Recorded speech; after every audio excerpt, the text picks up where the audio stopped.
सुंदर प्रसंग आता है, मुझे इतना प्रिय लगता है।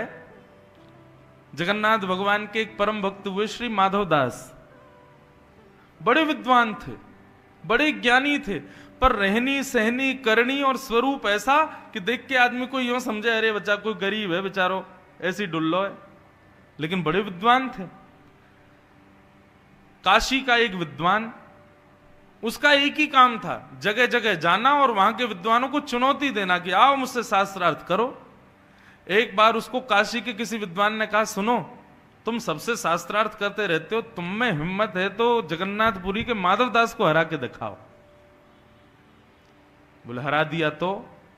बोले तुम मान जाऊंगा मैं तुमको कि तुम विद्वान हो, तुम जाओ पुरी में जाके माधव दास से शास्त्रार्थ करो, उसको हरा दो, और सुनो एक भोजपत्र में उनसे लिखवा के लाना कि वो तुमसे हार गए और नीचे उनका हस्ताक्षर हो माधव दास, तब मैं मानूंगा कि तुमने उनको हरा दिया।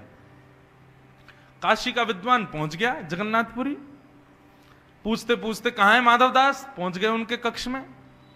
माधव दास जी ने जैसे देखा कोई परम विद्वान आया है, तुरंत दंडवत प्रणाम किया, बोले आज मेरे भाग्य खुल गए, आप पधारे। विद्वान ने कहा देखो भैया हम तुमसे शास्त्रार्थ करने आए हैं, तुमको हराने आए हैं। माधव दास बोले शास्त्रार्थ मत करो, मैं पहले ही हार गया, मैंने स्वीकार कर ली कि मैं हार गया। नहीं नहीं नहीं, शास्त्रार्थ करो हमसे। माधव दास जी बोले शास्त्रार्थ क्या करना भगवान, आप मेरी कुटिया पे पधारे हैं, मैं मान गया ना कि मैं हार गया, आप जीत गए मैं हार गया। बोले तो फिर इस पे भोजपत्र पे लिखो कि तुम हमसे हार गए हो। हाँ लाइए मैं लिख देता हूं, ये फलाने नाम के व्यक्ति काशी से आज जगन्नाथपुरी आए और इनसे शास्त्रार्थ में मैं हार गया, आज के बाद ये कभी भी जगन्नाथपुरी आएंगे तो इनकी पूरी सेवा की जिम्मेवारी मेरी। नीचे माधव दास हस्ताक्षर कर दिए, लीजिए भगवान मैं हार गया। काशी के विद्वान पूरी दर्शन करके चले गए काशी, और उस विद्वान जिसने चुनौती दी थी उसको जाके कहा ले हरा दिया तुम्हारे माधव दास को। बोले ऐसा हो नहीं सकता। बोले देखो उसने खुद ने लिखा है। जैसे पत्र खोल करके देखा, ये अमुक नाम के व्यक्ति काशी से आज जगन्नाथपुरी आए, इन्होंने आकर के शास्त्रार्थ किया और शास्त्रार्थ में मुझसे बुरी तरह हार गए, आज के बाद ये कभी भी जगन्नाथपुरी आएंगे तो मेरे को प्रणाम करेंगे, मेरी सेवा करेंगे, काशी से मेरे लिए बहुत सारी सेवा लेके आएंगे। नीचे माधव दास। अब वो जो विद्वान था वो सिर पकड़े, बोले नहीं नहीं नहीं नहीं ऐसा नहीं लिखा है, ये लिखा है कि वो मुझसे हार गए। बोले तुम खुद पढ़ो। उसने पढ़ा तो उसमें लिखा था कि ये व्यक्ति माधव दास से हार गए। रात में फिर भागे जगन्नाथपुरी, 2-3 दिन में पहुंचे, माधव दास को जाके पकड़ा, छल करते हो मेरे साथ? बोले भगवान मैंने क्या किया, क्या लिखा है पत्र में? माधव दास जी ने पत्र पढ़ा, बोले अरे लेखनी तो हमारी है लेकिन ये शब्द मेरे नहीं है, मैंने ऐसा नहीं लिखा था भगवान, ये कुछ गड़बड़ हुआ है यहां पर, किसी ने टोना टोटका किया इसके ऊपर, मैंने तो यही लिखा था कि मैं हार गया हूं। बोले भगवान बहुत बड़ी भूल हो गई मुझसे, मेरे से ही गलती हो गई होगी, आप बताओ अब क्या करना है, अब क्या करना, आप जो कहेंगे मैं करने को तैयार। बोले नहीं शास्त्रार्थ करो और हमसे हारो। माधव दास जी बोले, क्योंकि माधव दास को पता था कि मुझे हरा नहीं पाएंगे।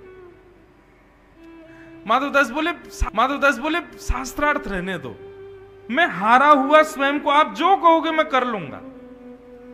बोले तो फिर एक काम करो। बोले क्या?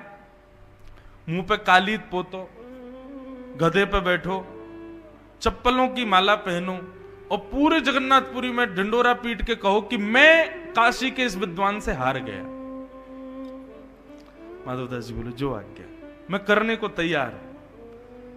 और कब करोगे? बोले बस मेरा अभी दर्शन का समय है, मैं जगन्नाथ भगवान का दर्शन कर दूं, आप गधा ले आओ, कालीद भी ले आओ और चप्पलों की माला भी बना के रख लो, मैं जैसे ही दर्शन करके बाहर आऊंगा माला पहना देना, कालीद पोत देना, गधे पे बैठा देना, पूरे नगर में हल्ला कर दूंगा कि मैं हार गया।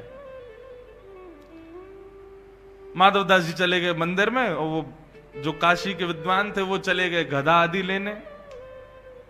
वो गधा लेके चप्पलों की माला कालीद एक कटोरा में भर के ले आए, इंतजार कर रहे हैं माधव दास आए तो उसको पोत के बैठाऊं। अब यहां माधव दास तो जगन्नाथ जी का दर्शन कर रहे थे, जगन्नाथ जी आज थोड़े क्रोधित बैठे थे। सो एक रूप से तो जगन्नाथ जी वहीं थे, दूसरे रूप से जगन्नाथ जी ने माधवदास जी का रूप धारण किया और माधवदास जी का रूप धारण करके जगन्नाथ जी बाहर आ गए। बाहर आकर के उस विद्वान से बोले कहिए। बोले बैठो गधे पे। बोले सुनो, इसको रहने दो, पहले तुम शास्त्रार्थी कर लो मुझसे, आओ हरा दो हमको, बैठ जाएंगे। वो तुम तो कह रहे थे कि बिना शास्त्रार्थ के हारा। अब ठीक है, मेरा मति बदल गई, दर्शन करने गया ना, तो अब मेरे को आया कि नहीं पहले शास्त्रार्थ कर लेना चाहिए, करो शास्त्रार्थ। अब महाराज जैसे शास्त्रार्थ प्रारंभ हुआ, भगवान से कौन जीते। ऐसा हराया कि महाराज भीड़ इकट्ठी हो गई वहां पर, सब ताली बजाने लगे, माधवदास जी की जय जयकार करने लगे। काशी का ब्राह्मण कहने लगा, बोले भगवान क्षमा कर दो। नहीं क्षमा नहीं, बैठो गधे पे बैठो। विद्वान को बैठा दिया गधे पे, मुंह पे पोत दी काली, चप्पलों की माला गले में पहना दी। बोले पूरे नगर में हल्ला करके आओ कि मैं माधवदास से हार गया। बोले जो आ गया, पूरे नगर में घूमे, मैं माधवदास से हार गया, मैं माधवदास से हार गया। जनता तो उनको घेर के चलने लगी। माधवदास जी वहां से अंतर ध्यान, ठाकुर जी थे। अब थोड़ी देर में असली माधवदास जी निकल करके आए मंदिर से। वो तो आए, कहां है विद्वान देवता, कहां है गधा में बैठ जाऊं उस पे, काली पोत दो, माला पहना दो, मैं घूम, कहां है। देखिए तो वो विद्वान खुद ही बैठे घूम रहे हैं, काली पोत के, चप्पल पहन के, मैं हार गया माधवदास से, मैं हार गया माधवदास जी बोले जे क्या हुआ। माधवदास जी दौड़ करके गए, रुदन करने लगे, आंसू पहुंचे। बोले भगवान उतरो जल्दी, ये क्या कर रहे हो आप। अपनी धोती से उनका मुख पहुंचने लगे। भगवान ये आपने क्या किया, थोड़ी देर प्रतीक्षा करते, मैं आ तो गया था। विद्वान बोले तेरे पांव पड़ू भैया, तू मुझसे दूर ही रहे, तेने मुझे बहुत बुरी तरह हराया है, तू कोई अद्भुत व्यक्ति है, तू साधारण व्यक्ति नहीं है। बोले मैंने हराया, कब। बोले शास्त्रार्थ में हरा दिया, ये इतनी पब्लिक घूम रही है और तेने ही मुझको हरा करके इस गधे पे बैठा दिया। भैया मैं तेरे सामने कुछ नहीं हूं, तू मुझे क्षमा कर।